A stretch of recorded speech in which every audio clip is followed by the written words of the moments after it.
Welcome to Inside Drug Discovery. This video describes a recently approved drug by the U.S. Food and Drug Administration. That drug is HERNEXOS. This video focuses mainly on the medicinal chemistry properties of the drug rather than patient outcomes.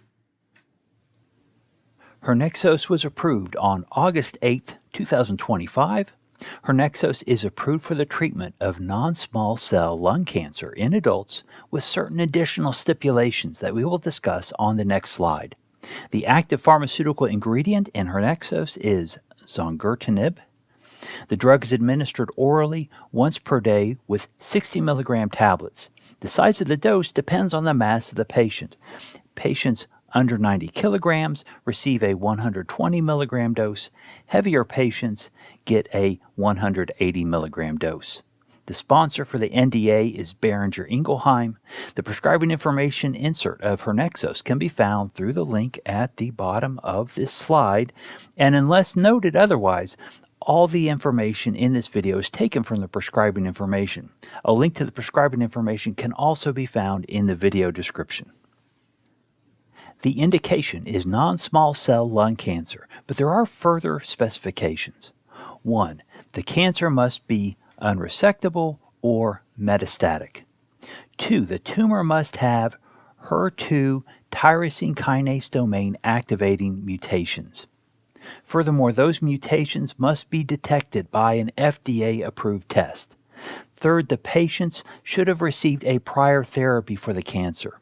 I'll note that several new drugs for treatment of non-small cell lung cancer have been approved recently, and I've made videos about some, but those are not interchangeable or duplicate treatments. Each recent new drug has its own distinctive patient profile, generally tied to the genetic markers found in a given patient's tumor cells. Let's talk a bit more how zongertinib, the API, in HERNEXOS works. The target for zongertinib is human epidermal growth factor receptor 2, or HER2. HER2 is also called ERBB2. The mechanism of action for zongertinib is inhibition of the tyrosine kinase activity of HER2. The mode of action is the reduction of tumor cell proliferation, which arises from inhibition of HER2. Here are some physicochemical properties of zongertinib. All these properties toward the bottom of the slide, which were determined by Swiss ADME, put zongertinib squarely in oral drug space. The target potency is listed on IUPhar's Guide to Pharmacology as an IC50 of 12.5 nanomolar. Okay, now we have the key PK properties of zongertinib. The compound has a reasonably long half-life for a small molecule drug at 12 hours. This half-life nicely supports a once-per-day dosing regimen. The bioavailability is reasonably high at 76%, which is consistent with the physicochemical properties we saw previously. For metabolism, zongertinib primarily undergoes phase 1 metabolism. I do not know the structures of the metabolites, but I would guess that either the benzimidazole ring or this quite electron-rich aromatic ring are likely sites of oxidation. Glucuronidation also plays a role in metabolism, as does conjugation with glutathione, likely at this unsaturated amide as a Michael acceptor.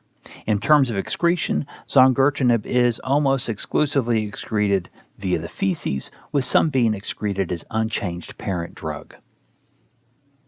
HERNEXOS does carry safety risks. The warnings include hepatotoxicity, possible reduced left ventricle ejection fraction, lung toxicity, and embryo-fetal toxicity. Adverse reactions observed in at least 20% of treated patients include diarrhea, hepatotoxicity, rash, fatigue, and nausea. That takes us to the end of this summary of the approval of the new drug application of HERNEXOS, which was granted by the US FDA on August 8th of 2025. HERNEXOS contains zongertinib and is approved for the treatment of certain types of non-small cell lung cancer. Thank you for watching. Please like, subscribe, or leave a comment. Take care.